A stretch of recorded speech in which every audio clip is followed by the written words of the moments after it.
Hi y'all, Rose here. It's week 2 and we're about halfway through the week and I felt like I better hurry up and get something together because I'm not procrastinating. I'm not. Okay, yeah, I'm a procrastinator. As you can tell, I'm still sitting on the floor. That's because I heard a little scratch in the walls and I know that we still have another little mouse. We're going to call it a mouse. It's not the word I want to use, but it is the right term. There's a little mouse in the walls. And until that little critter gets outside, whether dead or alive, I'm not real picky at this point. I'm not buying another multi-$100 coffin for him.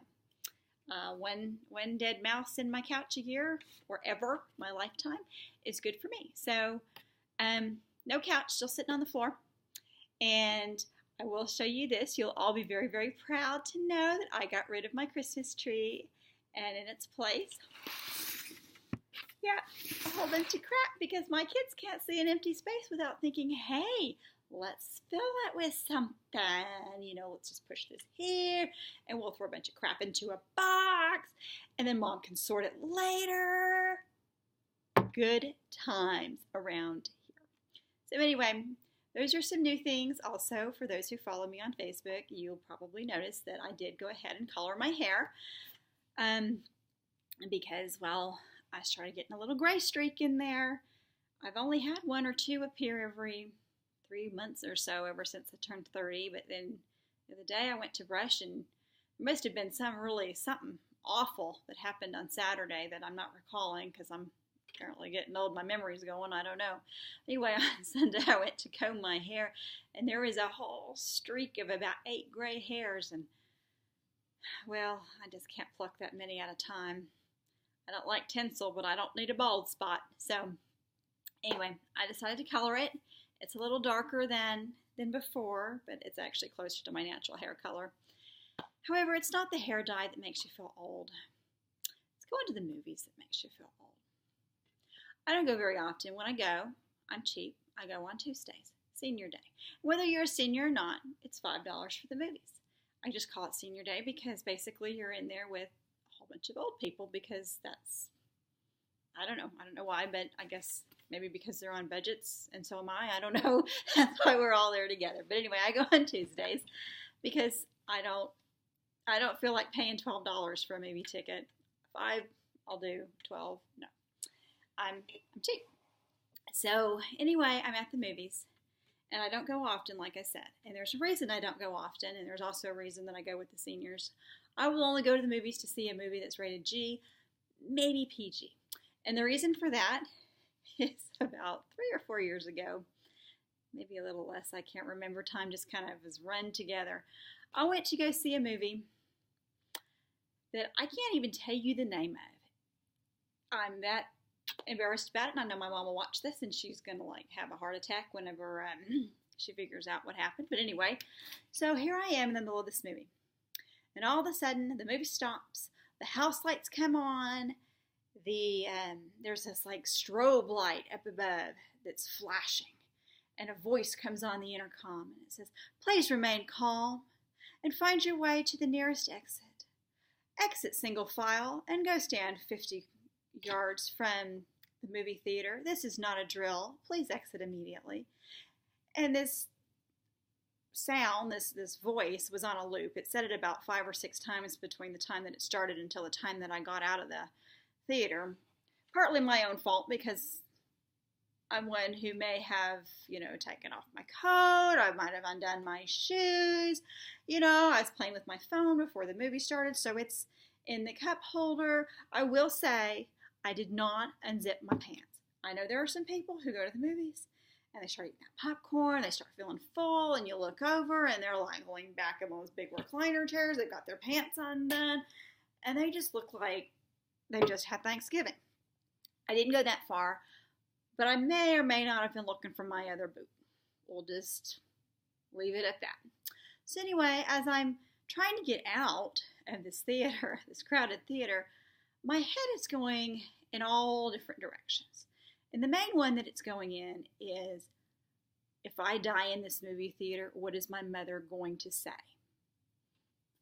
Remember, I just told you a minute or so ago that I couldn't even say the name of this movie. When I went to the box office to order tickets, I went with a friend. She ordered first.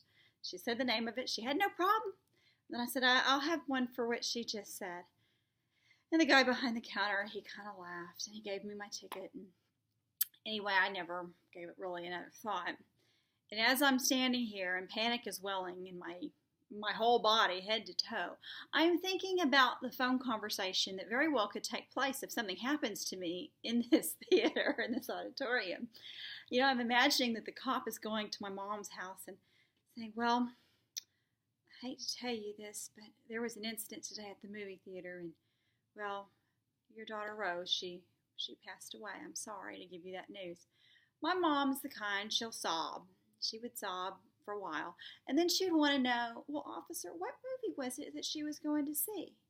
And it's not really because she's nosy, although maybe that's part of it, but my mom is the kind that she'd want to go see this movie as if it would just like make her feel a little bit closer to me, that what I sat through and what I was enjoying, if you will, I wouldn't say I enjoyed it, but anyway, what I was doing, those final moments of my life, my mom would want to go to. And I just imagine the police officer's face turning red and saying, well, ma'am, the movie, it was Get Hard. My mom would say, oh, I think you're mistaken here. My daughter doesn't go to pornos. And then I imagine that the police officer would say, well, it's not a porno. It's actually a comedy with Kevin Hart and Will Ferrell. And my mom, being my mom, would say, oh, I love Will Ferrell. I do want to go see that now. And as I'm trying to get out this door, I am thinking, what if my mom went and watched this movie? Any positive opinion that she had ever had on me would be totally gone. Any good thoughts of me would be just totally washed away. And anyway, I got out of there and I did go back in after everything was cleared. It was not a false alarm. I don't really know all the details of what happened. It was very scary though. I had left my phone in the cup holder on the way out, and I did go back in to get it. But I have not gone back to a movie that was not rated G or PG because if I die in a movie, I don't want to scandalize my mom. Anyway, so here I am. I'm in this movie theater on Tuesday, surrounded by a bunch of elderly people. And the previews have just ended. The screen has gone white, and you goes pop, pop, pop, pop, pop. And all of a sudden, these kernels start popping up on the screen. And I get it. They're trying to advertise for their popcorn sales. That's great. Well, the popcorn clears away, and then you hear clink, clink, clink, clink, clink. And all these, cubes, they're ice cubes, start appearing on the screen. And I knew what was coming. I knew that they were going to have, this, column, if you will, of brown fluid come down and fill up the screen. And that would have been fine. But it was accompanied with a sound effect. And that sound effect of the water flowing or the fluid, the pop flowing, the suddenly me and the whole other 40 old people in that room, we all did the exact same thing at the same time. We all crossed our legs and we probably all squeezed our muscles tight as none of us had the urge to go down to the concession stand, but I'm sure we all felt the urge to go use the restroom. Why do movie theaters do that? Anyway, ladies and gentlemen, I am glad that I could leave you all with that wonderful thought. Have a good week, and we'll see you next time.